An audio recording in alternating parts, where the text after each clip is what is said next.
Sean bienvenidos a Selectura, la lectura como una aventura.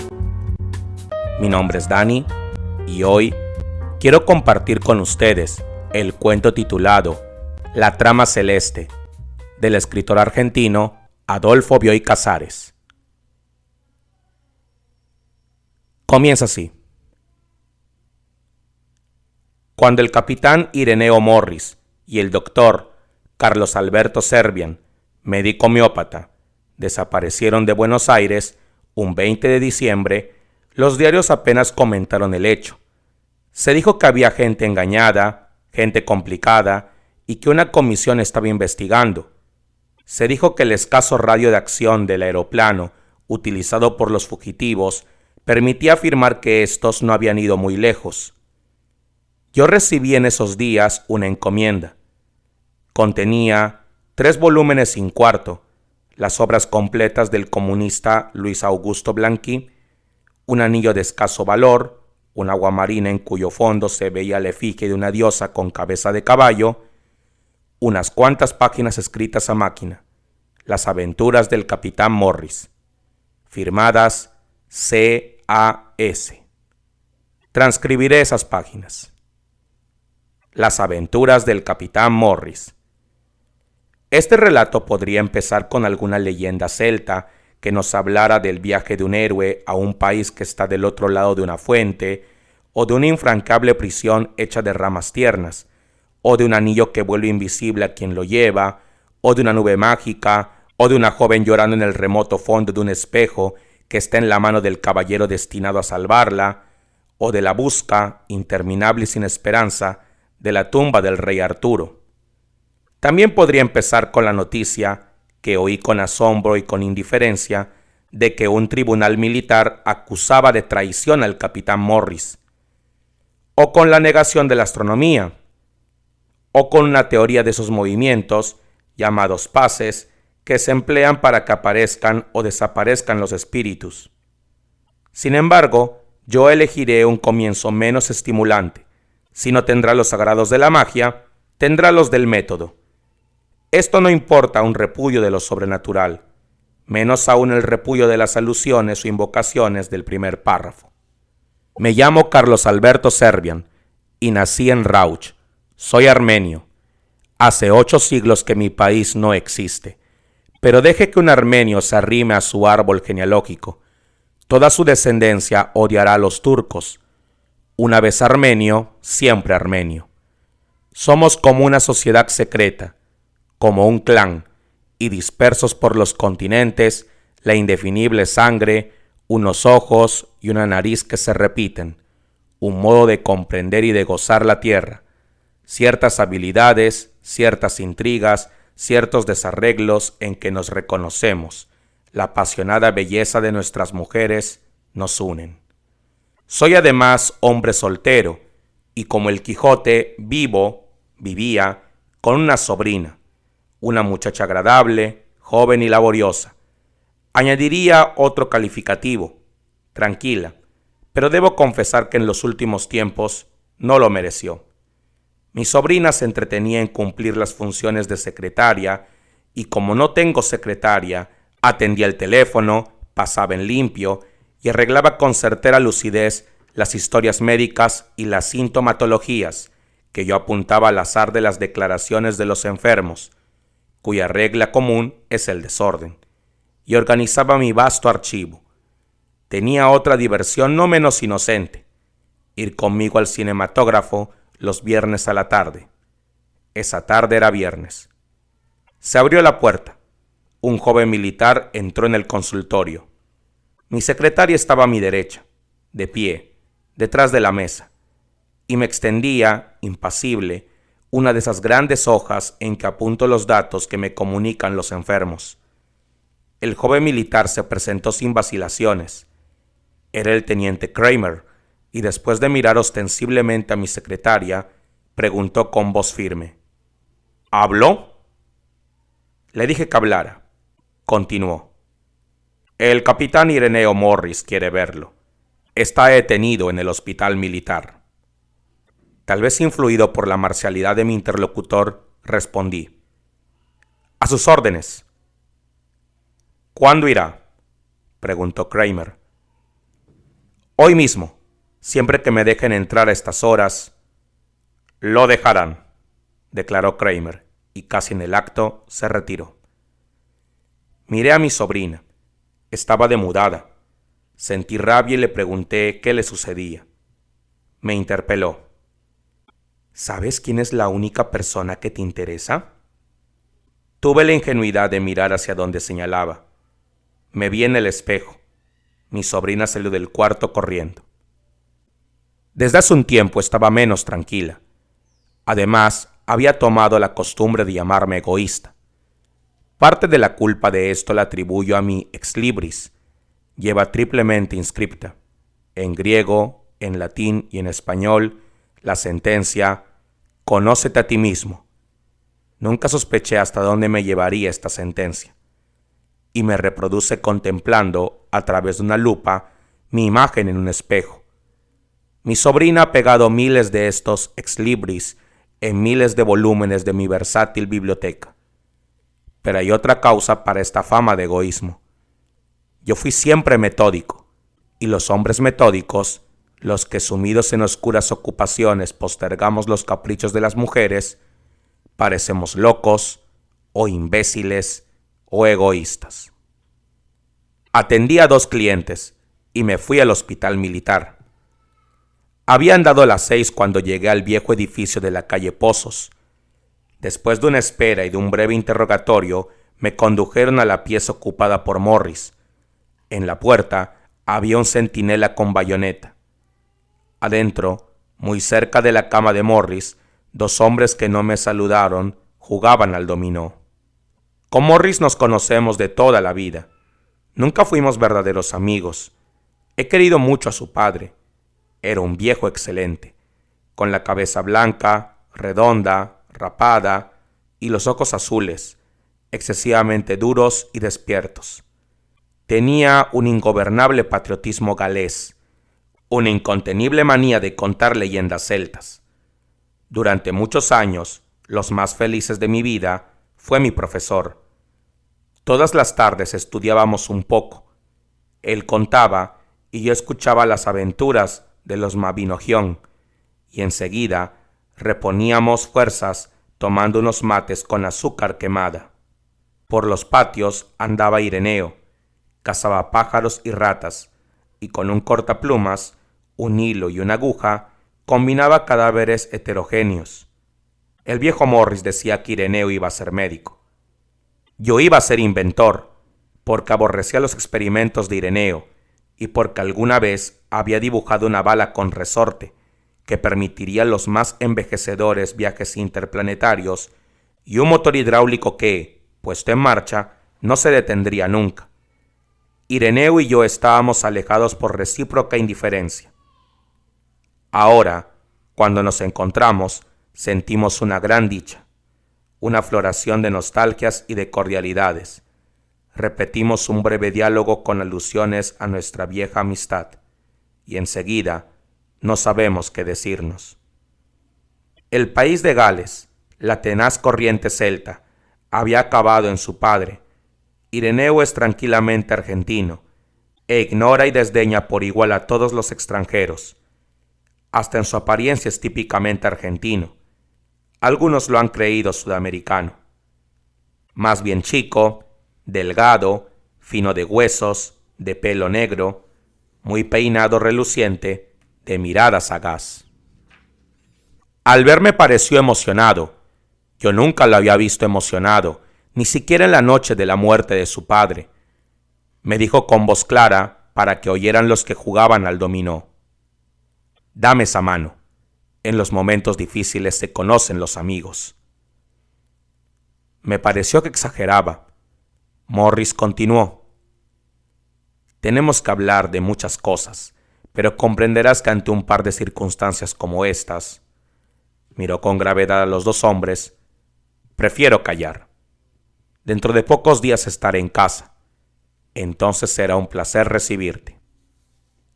Creí que la frase era una despedida. Morris agregó que si no tenía apuro, me quedara un rato. «No quiero olvidarme», continuó. Gracias por los libros. Murmuré algo confusamente. Ignoraba qué libros me agradecía. Habló de accidentes de aviación, negó que hubiera lugares, el Palomar en Buenos Aires, el Valle de los Reyes en Egipto, que irradiaran corrientes capaces de provocarlos. En sus labios, el Valle de los Reyes me pareció increíble. Debió de notar mi asombro, porque explicó. Son las teorías del cura Moreau. Otros dicen que nos falta disciplina. Es contraria a la idiosincrasia de nuestro pueblo, si me seguís. La aspiración del aviador criollo es aeroplanos como la gente. Si no, acordate de las proezas de Mira, con el Golondrina, una lata de conservas atada con alambres. Le pregunté por su estado y por el tratamiento a que lo sometían. Antes que atinara a contestar, hablé en voz bien alta, para que oyeran los que jugaban al dominó. Nada de inyecciones. No te envenenes la sangre. Toma un Depuratum 6 y después Árnica 10.000. Sos un caso típico de árnica. No lo olvides. Dosis infinitesimales. Me retiré con la satisfacción de haber logrado un pequeño triunfo. Pasaron 3 semanas. En casa hubo pocas novedades. Ahora, retrospectivamente, quizá descubra que mi sobrina estuvo más atenta que nunca y menos cordial. Según nuestra costumbre, los 2 viernes siguientes fuimos al cinematógrafo, pero el tercer viernes, cuando entré en su cuarto, no la encontré. Había salido. Había olvidado que esa tarde iríamos al cinematógrafo. Después llegó un mensaje de Morris. Decía que ya estaba en su casa y que fuera a verlo cualquier tarde. Me recibió en el escritorio. Lo digo sin reticencia. Morris había mejorado. Hay naturalezas que tienden tan invenciblemente al equilibrio de la salud que los peores venenos inventados por la farmacopea alopática no les hacen mella. Al entrar en ese cuarto, me pareció que retrocedí en el tiempo. Casi diría que me sorprendió no encontrar al viejo Morris, muerto 10 años atrás, aseado y benigno, administrando de manera pausada los impedimenta del mate. Nada había cambiado. En la biblioteca encontré los mismos libros y los mismos bustos de Lloyd George y de William Morris que había contemplado en mi juventud. En la pared colgaba como antes el horrible cuadro de la muerte de un tal Griffith, un personaje de leyenda. Sin más dilaciones, procuré llevar a Morris a la conversación que le interesaba. Dijo que solo tenía que agregar unos detalles a lo que me había expuesto en su carta. No sabía qué decirle. Yo no había recibido ninguna carta de Ireneo. Le pedí que me contara todo desde el principio. Entonces Ireneo Morris me relató su misteriosa historia. Hasta el 23 de junio pasado había sido probador de los aeroplanos del ejército. Siempre había cumplido esas funciones en la base del Palomar. Últimamente lo habían destinado a la nueva fábrica militar de Córdoba. No pudo viajar allí. Me dio su palabra de que él, como probador, era una persona importante. Había hecho más vuelos de ensayo que cualquier aviador americano, sur y centro. Su resistencia era extraordinaria. Tanto había repetido esos vuelos de prueba que automáticamente, inevitablemente, llegó a ejecutar uno solo. Sacó del bolsillo una libreta y en una hoja en blanco trazó una serie de líneas en zigzag. Escrupulosamente anotó números, distancias, alturas, graduación de ángulos. Después arrancó la hoja y me la obsequió. Me apresuré a agradecerle. Declaró que yo poseía el esquema clásico de sus pruebas. Alrededor del 15 de junio le comunicaron que en esos días probaría un nuevo Tuwaitin, el 309, monoplaza de combate. Se trataba de un aparato construido según una patente francesa del año anterior y el ensayo se cumpliría con bastante secreto. Morris se fue a su casa, tomó una libreta de apuntes, como lo había hecho hoy. dibujó el esquema, el mismo que yo tenía en el bolsillo. Después se entretuvo en complicarlo. Después, en ese mismo escritorio donde nosotros departíamos amigablemente, imaginó esos agregados, los grabó en la memoria. El 23 de junio, alba de una hermosa y terrible aventura, fue un día gris, lluvioso. Cuando Morris llegó al aeródromo, el aparato estaba en el hangar. Tuvo que esperar que lo sacaran. Caminó para no enfermarse de frío. Solo consiguió que se le empaparan los zapatos. Finalmente apareció el de Whiting. Era un monoplano de alas bajas, nada del otro mundo, te aseguro. Lo inspeccionó someramente. Morris me miró a los ojos y en voz baja me comunicó: el asiento era estrecho, notablemente incómodo. Recordó que el indicador de combustible marcaba plain, lleno, en español, y que en las alas, el de Whiting, no tenía ninguna insignia. Dijo que saludó con la mano, correteó unos 500 metros y despegó. Empezó a cumplir lo que él llamaba su nuevo esquema de prueba. Era el probador más resistente de la República. Pura resistencia física, me aseguró. Estaba dispuesto a contarme la verdad. Aunque no podía creerlo, de pronto se le nubló la vista. En este punto, Morris habló mucho. Llegó a exaltarse. Por mi parte, confieso que seguí atentamente el relato. Cuando sintió que la vista se le nublaba, se oyó decir: ¡qué vergüenza! Voy a perder el conocimiento.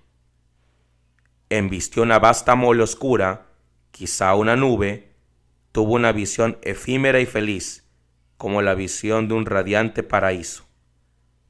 Apenas consiguió enderezar el aeroplano cuando tocaba el campo de aterrizaje. Volvió en sí. Estaba dolorosamente acostado en una cama blanca, en un cuarto alto, de paredes blancuzcas y desnudas. Zumbó un moscardón. Durante algunos segundos creyó que dormía la siesta, en el campo. Después supo que estaba herido, que estaba detenido, que estaba en el hospital militar. Nada de esto le preocupaba demasiado. Tardó un rato en recordar el accidente. Al recordarlo, tuvo la primera sorpresa. Francamente no comprendía cómo había perdido el conocimiento. No lo perdió, sin embargo, una sola vez. De esto hablaré más adelante. La persona que lo acompañaba era una mujer. La miró. Era una enfermera. Habló de mujeres en general. Se mostró dogmático, desagradable. Dijo que había un tipo de mujer y hasta una mujer determinada y única para el animal que se oculta en el fondo de cada hombre, y agregó algo en el sentido de que era una desgracia encontrarla, porque el hombre siente lo importante que es para su destino y la trata con temor y con torpeza, preparándose un futuro de ansiedad y de monótona frustración. Afirmó que para el hombre, como es debido, entre las demás mujeres no hay diferencias notables ni peligros. Le pregunté si la enfermera correspondía a su tipo. Me contestó que no, y aclaró: es una mujer plácida y maternal, pero bastante linda. Continuó su relato. Entraron unos oficiales, precisó las jerarquías. Un soldado trajo una mesa, una silla, una máquina de escribir. Se sentó frente a la máquina y escribió en silencio. Cuando el soldado se detuvo, un oficial interrogó a Morris. ¿Su nombre? No lo sorprendió la pregunta. Pensó: mero formulismo. Dijo su nombre y tuvo la primera señal de la inexplicable confabulación que lo envolvía. Todos los oficiales rieron. Él nunca había imaginado que su nombre fuera ridículo. Se enojó. Otro de los oficiales dijo: podría inventar algo creíble. Ordenó al soldado de la máquina: escriba nomás. ¿Nacionalidad? Argentino, afirmó sin vacilaciones. ¿Pertenece al ejército? Se permitió una ironía. Yo soy el del accidente y ustedes parecen los golpeados.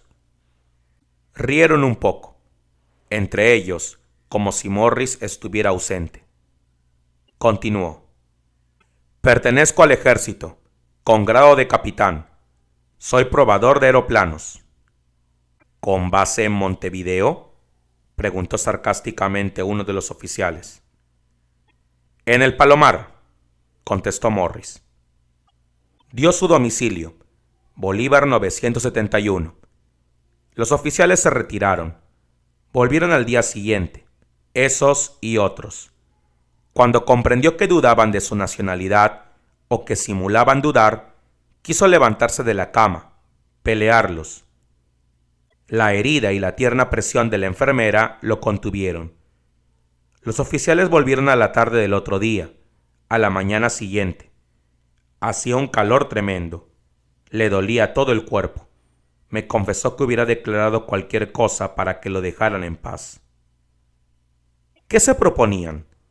¿Por qué ignoraban quién era? ¿Por qué lo insultaban?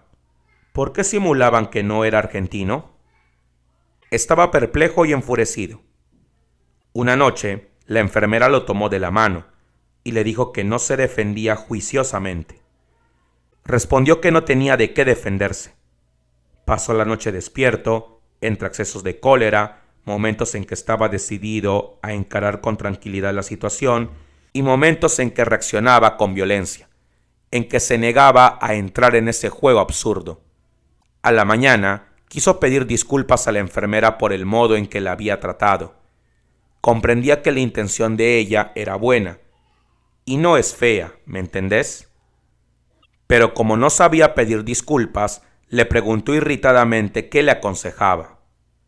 La enfermera le aconsejó que llamara a declarar a alguna persona de responsabilidad.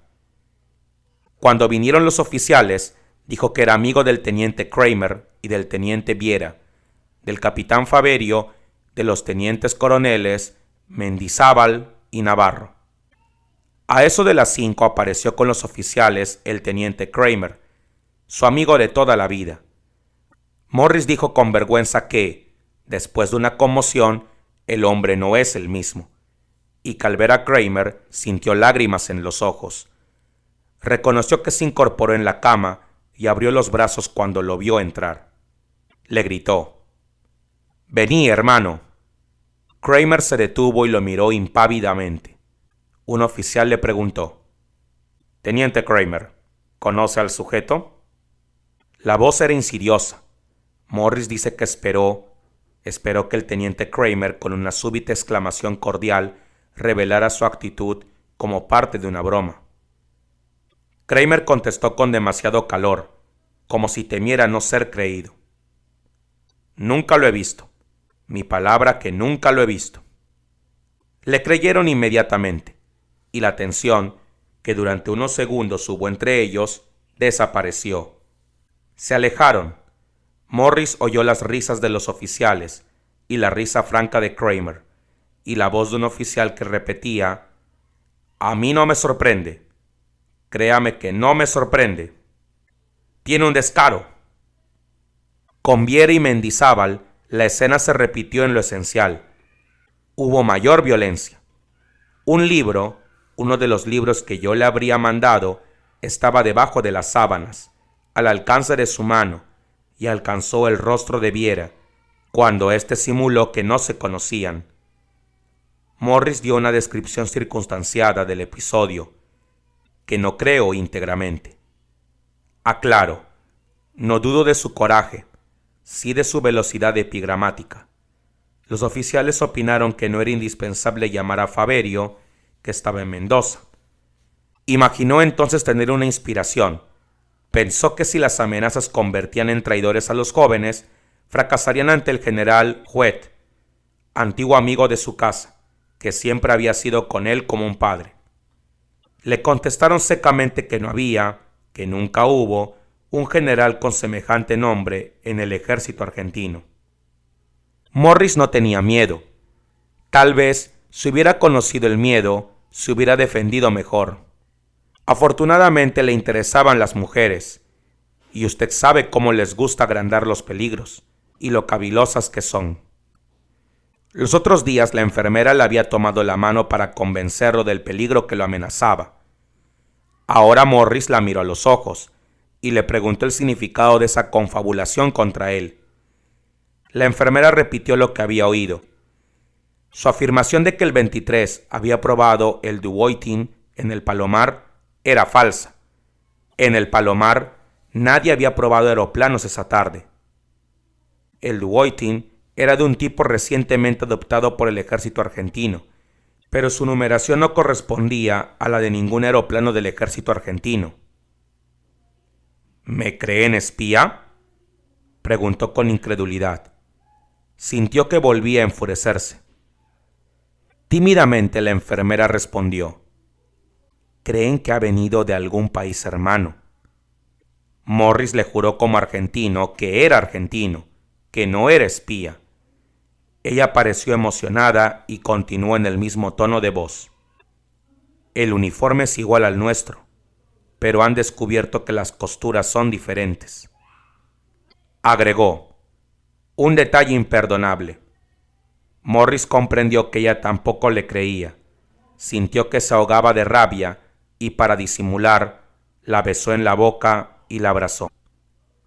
A los pocos días, la enfermera le comunicó: «Se ha comprobado que diste un domicilio falso». Morris protestó inútilmente. La mujer tenía pruebas. El ocupante de la casa era el señor Carlos Grimaldi. Por la mente de Morris cruzaron las sensaciones del recuerdo y de la amnesia. Le pareció que ese nombre estaba vinculado a alguna experiencia pasada. No pudo precisarla. La enfermera le aseguró que su caso había determinado la formación de dos grupos antagónicos: el de los que sostenían que era extranjero y el de los que sostenían que era argentino. Más claramente, unos querían desterrarlo por espía, otros fusilarlo por traidor. «Con tu insistencia de que sos argentino», dijo la mujer, «ayudas a los que reclaman tu muerte». Morris le confesó que había sentido en la patria el desamparo que sienten los que visitan otros países, pero seguía no temiendo nada. La mujer lloró tanto que él, por fin, le prometió acceder a lo que pidiera. «Aunque te parezca ridículo, me gustaba verla contenta», explicó. La mujer le pidió que reconociera que no era argentino. «Si es otra, la azoto». Le prometí complacerla, sin ninguna intención de cumplir la promesa. Alegó dificultades. «Digo que soy de tal país. Al día siguiente contestan de ese país que mi declaración es falsa». «No importa», afirmó la enfermera. «Ningún país va a reconocer que mande espías, pero con esa declaración y las influencias que yo mueva, tal vez triunfen los partidarios del destierro, si no es demasiado tarde». Al día siguiente, un oficial fue a tomarle declaración. Estaban solos. El hombre le dijo: «Es un asunto resuelto. Dentro de una semana firman la sentencia de muerte». Morris me explicó. No me quedaba nada que perder. Para ver qué sucedía, le dijo al oficial: «Confieso que soy uruguayo». Explicó. Me consolaba pensando que para mí un uruguayo no es extranjero. A la tarde confesó la enfermera. Le dijo a Morris que todo había sido un estratagema, que había temido que no cumpliera su promesa. El oficial era amigo y llevaba instrucciones para sonsacarle la declaración. Morris comentó: «Si es otra, la azoto». Su declaración no había llegado a tiempo. La situación empeoraba. Según la enfermera, la única esperanza estaba en un señor que ella conocía y cuya identidad no podía revelar. Este señor quería verlo, antes de interceder en su favor. La enfermera le dijo francamente: «Temo que le causes mala impresión, pero el señor quiere verte. Por favor, no te muestres intransigente. A lo mejor es la última esperanza». «No te preocupes», Lo recibiré, si viene. El señor no vendrá. Entonces no hay nada que hacer, respondió Morris con alivio. La enfermera siguió. La primera noche que tengamos centinelas de confianza, vas a verlo. Ya estás bien. Irás solo. Se sacó un anillo del dedo anular y se lo entregó. Morris lo puso en el meñique. Era una piedra, un vidrio o un brillante, con la cabeza de un caballo en el fondo. Debía llevarlo con la piedra hacia el interior de la mano, y los centinelas lo dejarían entrar y salir como si no lo vieran. La enfermera le dio instrucciones. Saldría a las 12:30 y debía volver antes de las 3:15 de la madrugada. La enfermera le escribió en un papelito la dirección del señor. ¿Tenés el papel?, le pregunté. Sí, creo que sí, contestó Morris, y lo buscó en su billetera. Me lo entregó displicentemente. Era un papelito azul. La dirección, Márquez 6890, estaba escrita con letra femenina y segura. Del Sacré-Cœur, declaró Morris, con inesperada erudición. ¿Cómo se llama la enfermera?, inquirí por simple curiosidad. Morris pareció incómodo. Finalmente dijo: la llamaban Irival. Ignoro si es nombre o apellido. Continuó su relato. Llegó la noche fijada para la salida. Irival no apareció. Yo no sabía qué hacer. A las 12:30 resolví salir. Le pareció inútil mostrar el anillo al centinela que estaba en la puerta de su cuarto. El hombre levantó la bayoneta. Morris mostró el anillo, salió libremente. Se recostó contra una puerta. A lo lejos, en el fondo del corredor, había visto a un cabo. Después, siguiendo indicaciones de Irival, bajó una escalera de servicio y llegó a la puerta de calle. Mostró el anillo y salió. Tomó un taxímetro. Uno de esos Buick que usted, si no se fija bien, los confunde con un Packard. Aclaró inútilmente. Dio la dirección apuntada en el papel. Anduvieron más de media hora. Rodearon por Juan B. Justo y Gaona los talleres del ferrocarril oeste y tomaron una calle arbolada hacia el límite de la ciudad. Después de 5 o 6 cuadras, se detuvieron ante una iglesia que emergía con sus columnas y sus cúpulas entre las casas bajas del barrio, blanca en la noche. Creyó que había un error. Miró el número en el papel. Correspondía al de la iglesia. ¿Debías esperar afuera o adentro?, pregunté. Dijo que el detalle no le incumbía. Entró. No vio a nadie. Le pregunté cómo era la iglesia. Igual a todas, contestó. Después de un rato supe que estuvo allí junto a una fuente con peces, donde caían 3 chorros de agua. Apareció un cura de esos que se visten como hombres, como los del Ejército de Salvación, y le preguntó si buscaba a alguien. Dijo que no. El cura se fue. Al rato volvió a pasar. Estas venidas se repitieron 3 o 4 veces.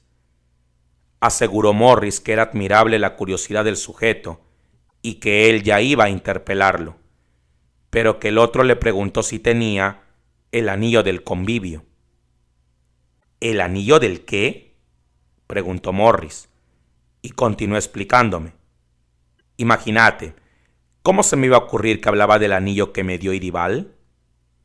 Con pasmosa curiosidad, el hombre le miró las manos y ordenó: muestra ese anillo.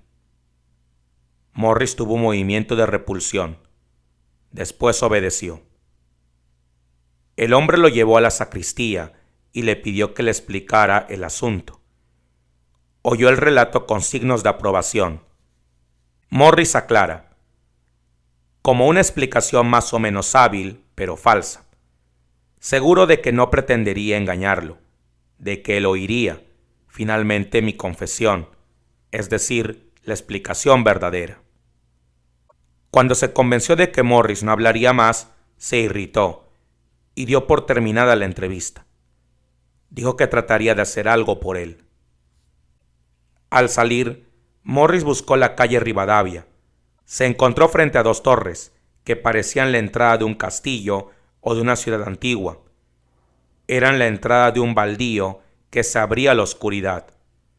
Tuvo la impresión de estar en un Buenos Aires sobrenatural y seguramente avieso. Caminó unas cuadras. Se cansó. Llegó a Rivadavia, tomó un taxímetro, un Studebaker grandote y desvencijado, y dio la dirección de su casa, Bolívar 971. Bajó en Independencia y Bolívar. Caminó hasta la puerta de la casa. No eran todavía las 2 de la mañana. Le quedaba tiempo. Quiso poner la llave en la cerradura. No pudo. Apretó el timbre. No le abrían. Pasaron 10 minutos. Se indignó de que la sirvientita aprovechara su ausencia, su desgracia, para dormir afuera. Apretó el timbre con mucha fuerza. Oyó ruidos que parecían venir de lejos. Después, una serie de golpes. Uno seco, otro fugaz. Rítmicos, crecientes. Apareció enorme en la sombra una figura humana. Morris retrocedió hasta la parte menos iluminada del zaguán. Reconoció inmediatamente a ese hombre soñoliento y furioso y tuvo la impresión de ser el quien estaba soñando. Se dijo: sí, el Rengo Grimaldi, Carlos Grimaldi. Ahora recordaba el nombre. Ahora, increíblemente, estaba frente al inquilino que ocupaba la casa cuando su padre la compró, hacía más de 15 años. Grimaldi irrumpió. ¿Qué quiere?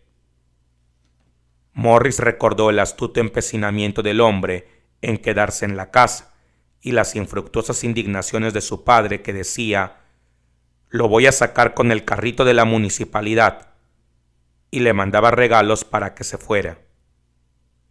¿Está la señorita Carmen Soares?, preguntó Morris, ganando tiempo.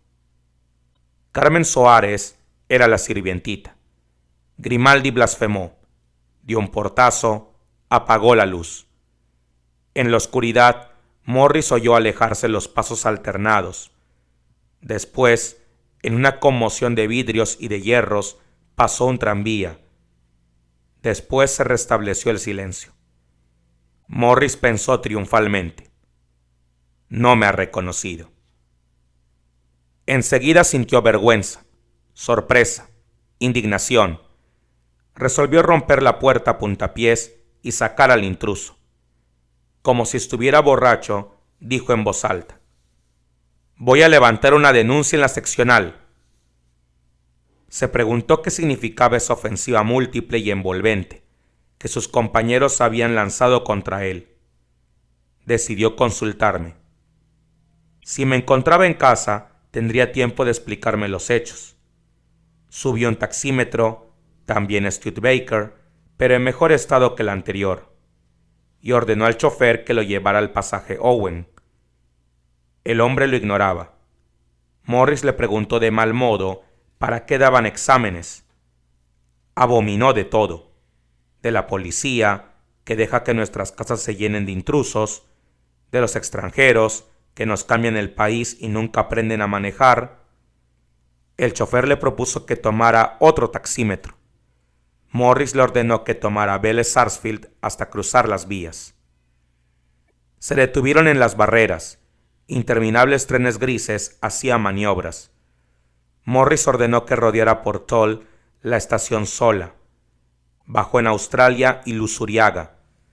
El chofer le dijo que le pagara, que no podía esperarlo, que no existía tal pasaje. No le contestó. Caminó con seguridad por Luzuriaga hacia el sur. El chofer lo siguió con el automóvil, insultándolo. Morris pensó que si apareció un vigilante, el hombre y él dormirían en la comisaría.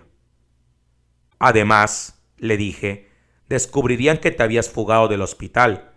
La enfermera y los que te ayudaron se verían en un compromiso. Créeme que no estaba para pensar en esas cosas, respondió Morris y continuó el relato. Caminó una cuadra y no encontró el pasaje. Caminó otra cuadra y otra. El chofer seguía protestando. La voz era más baja, el tono más sarcástico. Morris volvió sobre sus pasos. Dobló por Alvarado. Ahí estaban el Parque Pereira, la calle Rochdale. Tomó Rochdale. A mitad de cuadra, a la derecha, debían interrumpirse las casas y dejar lugar al pasaje Owen. Morris sintió como el presentimiento de un vértigo. Las casas no se interrumpieron. Se encontró en la calle Australia. Vio en lo alto, con un fondo de nubes nocturnas, el tanque de la International, en Luzuriaga. Enfrente debía estar el pasaje Owen. No estaba. Miró la hora. Le quedaban apenas 20 minutos. Caminó rápidamente. Muy pronto se detuvo.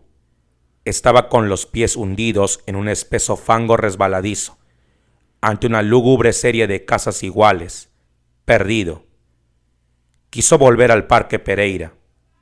No lo encontró. Temía que el chofer descubriera que se había perdido. Vio a un hombre. Le preguntó dónde estaba el pasaje Owen. El hombre no era del barrio. Morris siguió caminando, exasperado. Apareció otro hombre. Morris caminó hacia él. El chofer bajó del automóvil y rápidamente se acercó. Morris y el chofer le preguntaron a gritos si sabía dónde estaba el pasaje Owen. El hombre parecía asustado, como si creyera que lo asaltaban. Contestó que nunca oyó nombrar ese pasaje. Iba a decir algo más, pero Morris lo miró amenazadoramente. Eran las 3:15 de la madrugada. Morris le dijo al chofer que lo llevara a Caseros y Entre Ríos. En el hospital había otro centinela. Pasó 2 o 3 veces frente a la puerta, sin atreverse a entrar. Se resolvió a probar la suerte. Mostró el anillo. El centinela no lo detuvo. La enfermera apareció al final de la tarde siguiente. Le dijo: «La impresión que le causaste al señor de la iglesia no es favorable. No pudo menos que aprobar tu disimulo. Su eterna predica a los miembros del convivio. Pero tu falta de confianza en su persona lo ofendió». Tenía serias dudas de que el señor se interesara verdaderamente en favor de Morris. La situación había empeorado. Las esperanzas de hacerlo pasar por extranjero habían desaparecido. Su vida estaba en inmediato peligro. Escribió una minuciosa relación de los hechos y me la envió. Después quiso justificarse. Dijo que la preocupación de la mujer lo molestaba. Tal vez él mismo empezaba a preocuparse. Irival visitó de nuevo al señor. Consiguió como un favor hacia ella, no hacia el desagradable espía, la promesa de que las mejores influencias intervendrían activamente en el asunto. El plan era que obligaran a Morris a intentar una reproducción del hecho. Vale decir, que le dieran un aeroplano y le permitieran reproducir la prueba, que según él había cumplido el día del accidente. Las mejores influencias prevalecieron, pero el avión de la prueba sería de 2 plazas. Esto significaba una dificultad para la segunda parte del plan, la fuga de Morris al Uruguay. Morris dijo que él sabría disponer del acompañante. Las influencias insistieron en que el aeroplano fuera un monoplano, como el del accidente. Irival, después de una semana en que lo molestó con esperanzas y con ansiedades, llegó radiante y declaró que todo se había conseguido. La fecha de la prueba se había fijado para el viernes próximo. Faltaban 5 días. Volaría solo. La mujer lo miró ansiosamente y le dijo: «Te espero en Colonia. En cuanto despegues, enfilás al Uruguay. ¿Lo prometés?». Lo prometió. Se dio vuelta en la cama y simuló dormir.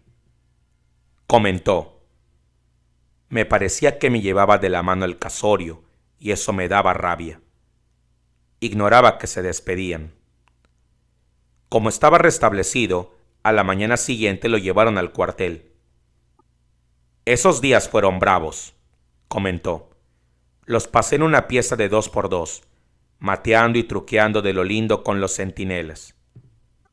Si vos no jugás al truco, le dije.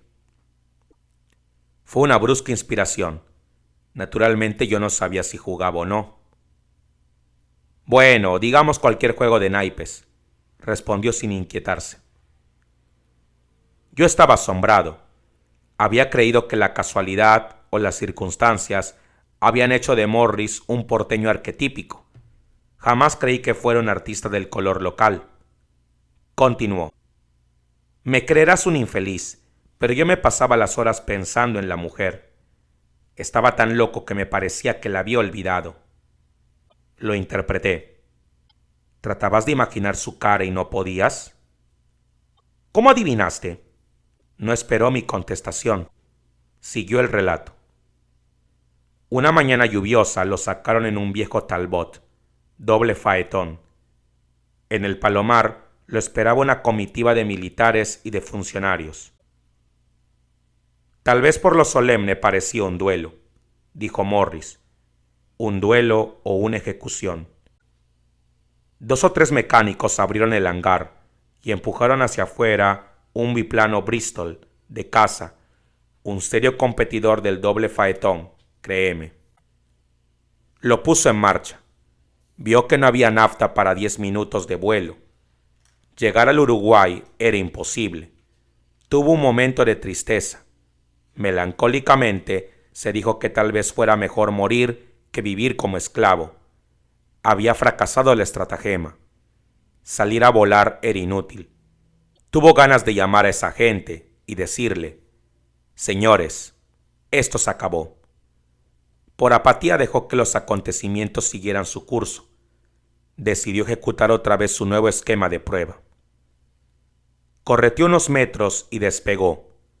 Cumplió regularmente la primera parte del ejercicio, pero al emprender las operaciones nuevas volvió a sentirse mareado, a perder el conocimiento, a oírse una avergonzada queja por estar perdiendo el conocimiento. Sobre el campo de aterrizaje logró enderezar el aeroplano. Cuando volvió en sí, estaba dolorosamente acostado en una cama blanca, en un cuarto alto, de paredes blancuzcas y desnudas. Comprendió que estaba herido, que estaba detenido, que estaba en el hospital militar. Se preguntó si todo no era una alucinación. Completé su pensamiento. Una alucinación que tenías en el instante de despertar. Supo que la caída ocurrió el 31 de agosto. Perdió la noción del tiempo. Pasaron 3 o 4 días. Se alegró de que Idibal estuviera en Colonia. Este nuevo accidente lo avergonzaba. Además, la mujer le reprocharía no haber planeado hasta el Uruguay. Reflexionó. Cuando se entere del accidente, volverá. Habrá que esperar 2 o 3 días. Lo atendía una nueva enfermera. Pasaban las tardes tomados de la mano. Idibal no volvía. Morris empezó a inquietarse. Una noche tuvo gran ansiedad. Me creerás loco, me dijo. Estaba con ganas de verla. Pensé que había vuelto, que sabía la historia de la otra enfermera y que por eso no quería verme. Le pidió a un practicante que llamara a Idibal. El hombre no volvía. Mucho después, pero esa misma noche, a Morris le parecía increíble que una noche durara tanto, volvió. El jefe le había dicho que en el hospital no trabajaba ninguna persona de ese nombre. Morris le ordenó que averiguara cuándo había dejado el empleo. El practicante volvió a la madrugada y le dijo que el jefe de personal ya se había retirado. Soñaba con Idibal. De día la imaginaba. Empezó a soñar que no podía encontrarla. Finalmente, no podía imaginarla, ni soñar con ella. Le dijeron que ninguna persona llamada Idibal trabajaba ni había trabajado en el establecimiento. La nueva enfermera le aconsejó que leyera. Le trajeron los diarios. Ni la sección, al margen de los deportes y el turf, le interesaba. Me dio la loca y pedí los libros que me mandaste. Le contestaron que nadie le había mandado libros. Estuve a punto de cometer una imprudencia, de reconocer que yo no le había mandado nada. Sospechó que habían descubierto el plan de la fuga y la participación de Idibal. Por eso Idibal no aparecía. Se miró las manos. El anillo no estaba. Lo pidió. Le dijeron que era tarde, que la intendenta se había retirado. Pasó una noche atroz y larguísima, pensando que nunca le traerían el anillo. Pensando, agregué, que si no te devolvían el anillo, no quedaría ningún rastro de Idibal. Eso no se me ocurrió, afirmó honestamente, pero pasé la noche como un desequilibrado. Al otro día me trajeron el anillo. ¿Lo tenés?, le pregunté con una incredulidad que me asombró a mí mismo. Sí, contestó, en lugar seguro. Abrió un cajón lateral del escritorio y sacó el anillo. La piedra, de vívida transparencia, no brillaba mucho. En el fondo había un alto relieve en colores, un busto humano, femenino, con cabeza de caballo. Sospeché que se trataba de la efigie de alguna divinidad antigua. Mis nociones de joyería son elementales. Bastaron, sin embargo, para descubrir que ese anillo era una pieza de valor. A la mañana siguiente entraron en su cuarto 2 oficiales con un soldado que traía una mesa. Trajo también una silla y una máquina de escribir. Se sentó frente a la máquina y escribió. Un oficial dictaba: Ireneo Morris, argentino, capitán, ejército argentino, base del Palomar. Le pareció natural que pasaran por alto la formalidad de preguntarle todo eso. Al fin y al cabo era una segunda declaración. De cualquier modo, algo iba ganando. Aceptaban que fuera argentino, capitán del ejército, con base en el Palomar. La cordura duró poco. Le preguntaron cuál fue su paradero desde el 23 de junio, fecha de la primera prueba. ¿Dónde había dejado el Duoitin 304? El número no era 304, aclaró Morris. Era 309. Este error inútil lo asombró. ¿De dónde sacó ese viejo Bristol? Cuando dijo que el Duoitin estaría por ahí cerca, ya que el accidente del 23 ocurrió en el Palomar y que sabrían de dónde salía el Bristol, ya que ellos mismos se lo habían dado para reproducir la prueba del 23, simularon no creerle. En cambio, ya no simulaban que fuera un desconocido, ni que fuera un espía. Lo acusaban de haber estado en otro país desde el 23 de junio. Lo acusaban, comprendió con renovado furor, de haber vendido a otro país un arma secreta. La indescifrable conjuración continuaba, pero los acusadores habían cambiado el plan de ataque. Gesticulante y cordial, apareció el teniente Viera. Morris lo insultó. Viera simuló una gran sorpresa. Finalmente declaró que tendrían que batirse. Pensé que la situación había mejorado, dijo. Los traidores volvían a poner cara de amigos. Lo visitó el general Huet. El mismo Kramer lo visitó. Morris estaba distraído y no tuvo tiempo de reaccionar. Kramer le gritó: «No creo una palabra de las acusaciones, hermano». Se abrazaron efusivos. Algún día, pensó Morris, aclararía el asunto. Le pidió a Kramer que me viera. Me atreví a preguntar: «Decime una cosa, Morris, ¿te acordás de qué libros te mandé?» «Los títulos no recuerdo», sentenció gravemente. «En tu nota están consignados». Yo no le había escrito ninguna nota. Lo ayudé a caminar hasta el dormitorio. Sacó del cajón de la mesa de luz una hoja de papel de carta que no reconocí. Me la entregó. La letra parecía una mala imitación de la mía. Mis T y E mayúsculas remedan las de imprenta. Estas eran inglesas. Leí: acuso recibo de su atenta del 16 que me ha llegado con algún atraso, debido, sin duda, a un sugerente error en la dirección. Yo no vivo en el pasaje Owen, sino en la calle Miranda, en el barrio Nazca. Le aseguro que he leído su relación con mucho interés. Por ahora no puedo visitarlo. Estoy enfermo, pero me cuidan solícitas manos femeninas y dentro de poco me repondré. Entonces tendré el gusto de verlo. Le envío como símbolo de comprensión estos libros de Blanqui y le recomiendo la lectura en el tomo tercero del poema que empieza en la página 281. Me despedí de Morris. Le prometí volver la semana siguiente. El asunto me interesaba y me dejaba perplejo. No dudaba de la buena fe de Morris, pero yo no le había escrito esa carta. Yo nunca le había mandado libros, ya que no conocía las obras de Blanqui. Sobre mi carta, debo hacer algunas observaciones. 1. Su autor no tutea a Morris. Felizmente mi amigo se siente tan apartado, tan desinteresado de toda escritura, que no advirtió el cambio de tratamiento y no se ofendió. Yo siempre lo he tuteado. 2. Juro que no escribí nunca la frase acuso recibo de su atenta. 3. En cuanto a poner Owen entre comillas, el hecho me asombra y lo propongo a la atención del lector. Mi ignorancia de las obras de Blanqui se debe quizá al plan de lectura. Desde muy joven he comprendido que para no dejarme arrasar por la inconsiderada producción de libros y para conseguir siquiera en apariencia una cultura enciclopédica, yo tenía que leer según un plan inmutable. Este plan jalona mi vida.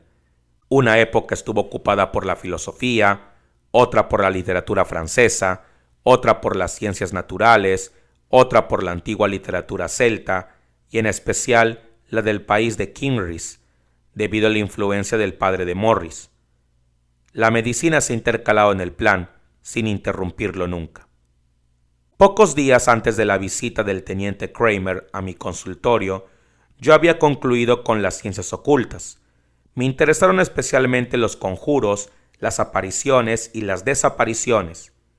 Con relación a estas últimas, recordaré siempre el caso de Daniel Sluchholm, quien, a instancias de la Society for Psychical Research de Londres y ante una selecta concurrencia, intentó los pases que se emplean para provocar la desaparición de fantasmas y murió en el acto.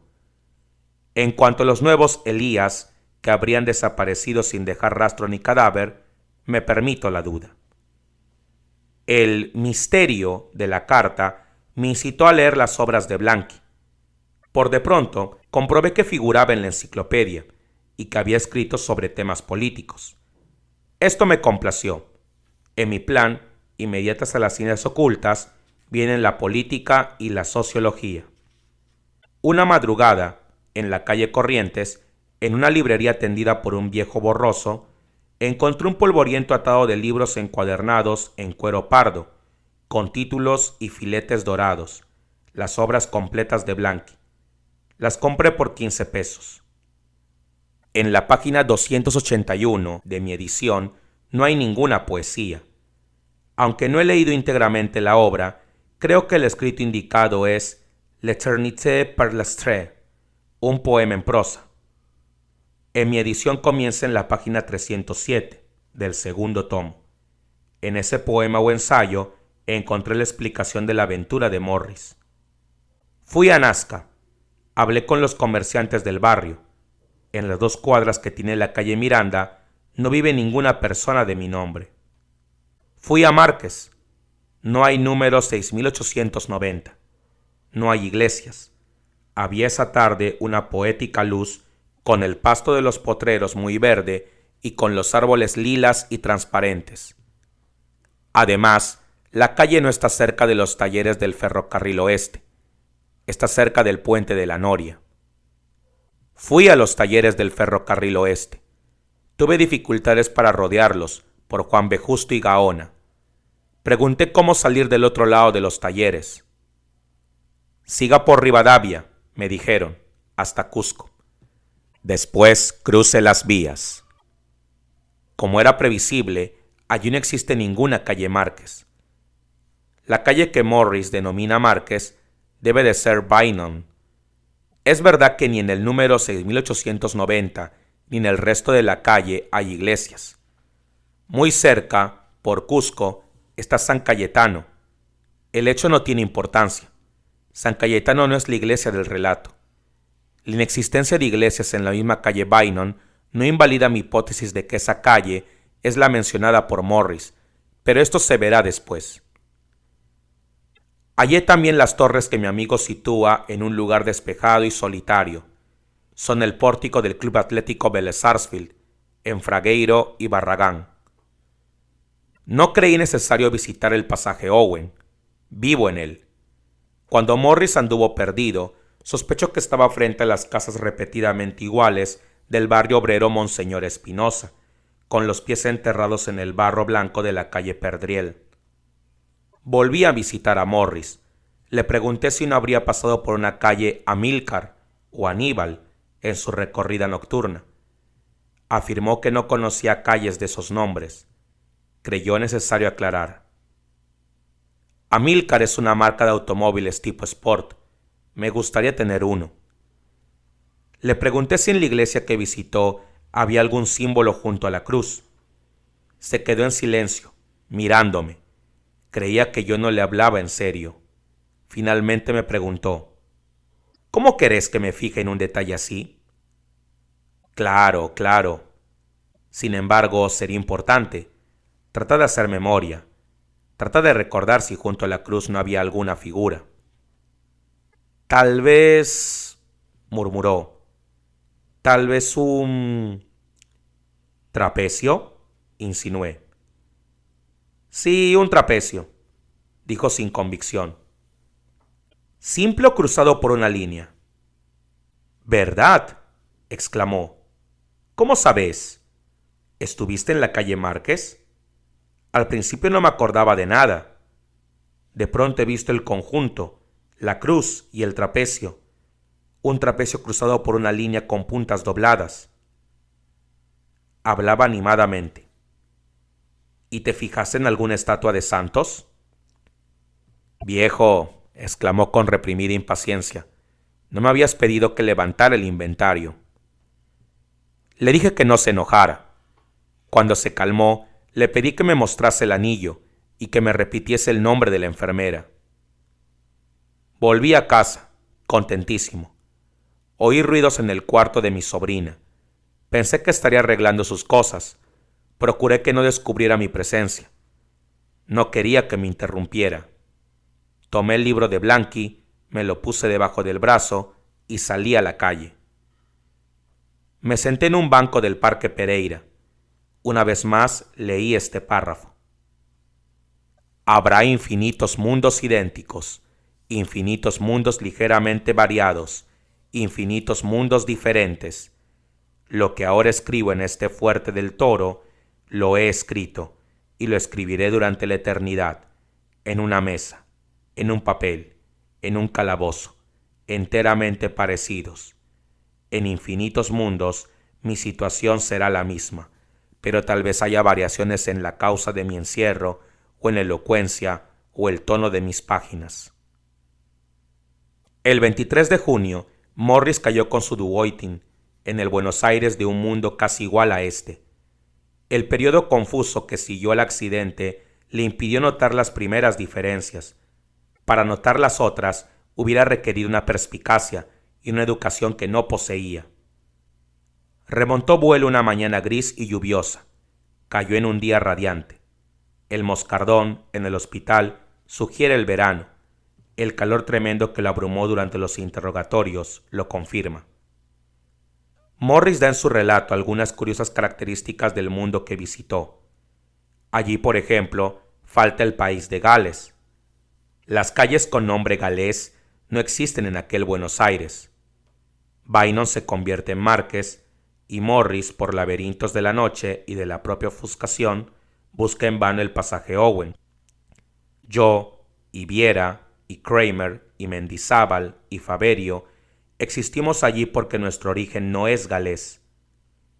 El general Huet y el mismo Ireneo Morris, ambos de ascendencia galesa, no existen.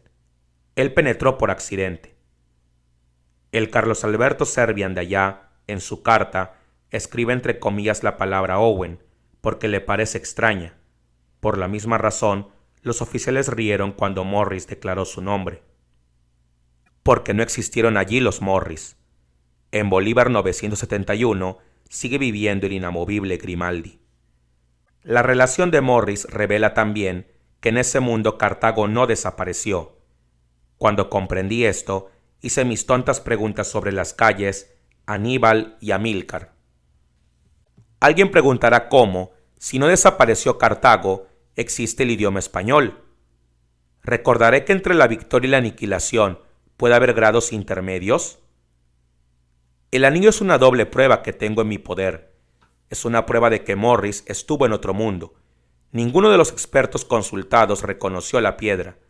Es una prueba de la existencia, en ese otro mundo, de Cartago. El caballo es un símbolo cartaginés.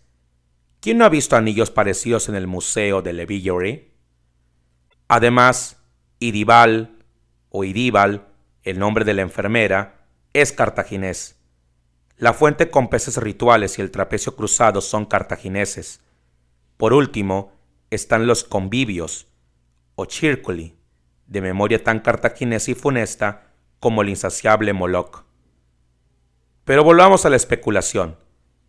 Me pregunto si yo compré las obras de Blanqui porque estaban citadas en la carta que me mostró Morris, o porque las historias de estos dos mundos son paralelas. Como allí Gales no existe, las leyendas correspondientes no ocuparon parte del plan de lecturas. El otro Carlos Alberto Serbian pudo adelantarse, pudo llegar antes que yo a las obras políticas. Estoy orgulloso de él. Con los pocos elementos que tenía, aclaró la misteriosa aparición de Morris, para que Morris también la entendiera. Le recomendó L'Eternité par la Stress. Me asombra, sin embargo, que se jacte de vivir en el barrio Nazca y de ignorar el pasaje Owen. Morris fue a ese otro mundo y regresó. No apeló a mi bala con resorte ni a los demás vehículos que se han ideado para surcar la increíble astronomía. ¿Cómo cumplió sus viajes? Abrió el diccionario de Kent. En la palabra pase leí: complicadas series de movimientos que se hacen con las manos, por las cuales se provocan apariciones y desapariciones. Pensé que las manos tal vez no fueran indispensables, que los movimientos podrían cumplirse con otros objetos, por ejemplo, con aviones. Mi teoría es que el nuevo esquema de prueba coincide con algún pase. Las dos veces que lo intenta, Morris se desmaya y cambia de mundo. Allí supusieron que era un espía venido de un país limítrofe. Aquí explican su ausencia, imputándole una fuga al extranjero con propósitos de vender un arma secreta. Él no entiende nada y se cree víctima de una confabulación inicua. Cuando volví a casa, encontré sobre el escritorio una nota de mi sobrina. Me comunicaba que se había fugado con ese traidor arrepentido, el teniente Kramer. Añadí esta crueldad: tengo el consuelo de saber que no sufrirás mucho, ya que nunca te interesaste por mí. Añadía luego este refinamiento de crueldad: Kramer se interesa por mí. Soy feliz. Tuve un gran abatimiento. No atendía a los enfermos y por más de 20 días no salía a la calle. Pensé con alguna envidia en ese yo astral, encerrado como yo en su casa, pero atendido por solícitas manos femeninas. Creo conocer su intimidad. Creo conocer esas manos. Lo visité a Morris. Traté de hablarle de mi sobrina. Apenas me contengo de hablar, incesantemente, de mi sobrina. Me preguntó si era una muchacha maternal. Le dije que no. Habló de la enfermera. No es la posibilidad de encontrarme con una nueva versión de mí mismo lo que me incitaría a viajar hasta ese otro Buenos Aires. La idea de reproducirme, según la imagen de mi ex libris, o de conocerme, según su lema, no me atrae. Me atrae tal vez la idea de aprovechar una experiencia que el otro Serbian, en su dicha, no ha adquirido. Pero estos son problemas personales. Lo más grave es la situación de Morris, que me preocupa. Aquí todos lo conocen y han querido ser considerados con él, pero como tiene un modo de negar verdaderamente monótono y su falta de confianza exaspera a los jefes, la degradación, si no la descarga del fusilamiento, será su porvenir. Si le hubiera pedido el anillo que le dio la enfermera, me lo habría negado. Refractario a las ideas generales, jamás hubiera entendido el derecho de la humanidad sobre ese testimonio de la existencia de otros mundos. Debo reconocer además que Morris sentía apego por el anillo. Mi proceder ofenderá la sensibilidad de algunos, la conciencia del humanista la prueba. Finalmente, me es grato señalar un resultado inesperado. Desde el momento en que perdió su anillo, Morris se muestra más dispuesto a escuchar mis planes de evasión. Dentro de la sociedad, los armenios formamos un grupo indestructible. Tengo amigos de influencia. Morris podrá intentar una reproducción de su accidente, y yo me atreveré a acompañarlo. Firma C.A.S. El relato de Carlos Alberto Serbian me pareció inverosímil. No ignoro la antigua leyenda del carro de Morgan. El pasajero dice dónde quiere ir, y el carro lo lleva, pero es una leyenda. Admitamos que por casualidad el capitán Ireneo Morris haya caído en otro mundo. Que vuelva a caer en este sería un exceso de casualidad.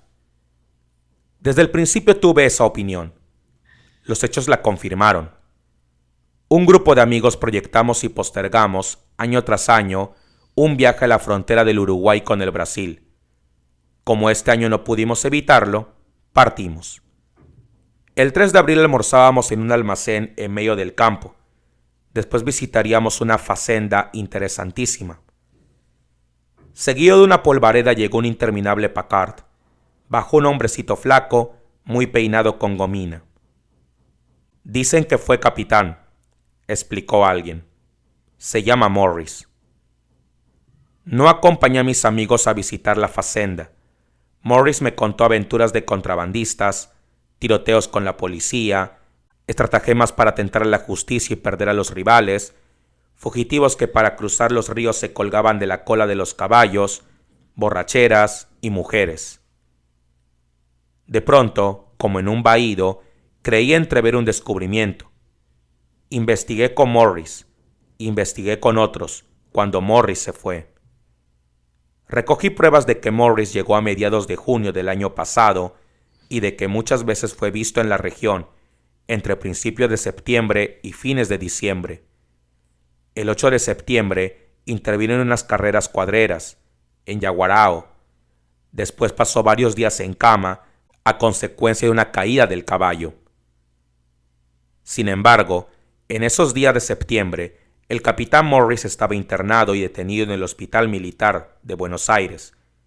Las autoridades militares, los compañeros de armas, los amigos de infancia, el doctor Serbian y el ahora capitán Kramer, el general Huet, viejo amigo de su casa, lo atestiguan. La explicación es evidente. En varios mundos casi iguales, varios capitanes Morris salieron un día, aquí el 23 de junio, a probar aeroplanos. Nuestro Morris se fugó al Uruguay o al Brasil. Otro, que salió de otro Buenos Aires, hizo unos pases con su aeroplano y se encontró en el Buenos Aires de otro mundo donde no existía Gales y donde existía Cartago, donde es Peridival. Ese Ireneo Morris subió después en el Bristol, volvió a hacer los pases y cayó en este Buenos Aires. Como era idéntico al otro Morris, sus propios compañeros lo confundieron. No era el mismo. El nuestro, el que está en el Brasil, remontó vuelo el 23 de junio con el Duoitin 304. El otro sabía perfectamente que había probado el Duoitin 309. Después, con el doctor Serbian, de acompañante, intenta los pases de nuevo y desaparece. Quizá lleguen a otro mundo. Es menos probable que encuentren a la sobrina de Serbian y a la cartaginesa. Alegar a Blanqui para encarecer la teoría de la pluralidad de los mundos fue tal vez un mérito de Serbian. Yo, más limitado, hubiera propuesto la autoridad de un clásico. Por ejemplo, según Demócrito, hay una infinidad de mundos entre los cuales Algunos son no tan solo parecidos, sino perfectamente iguales. O si no, henos aquí en Bauli, cerca de Pozzuoli.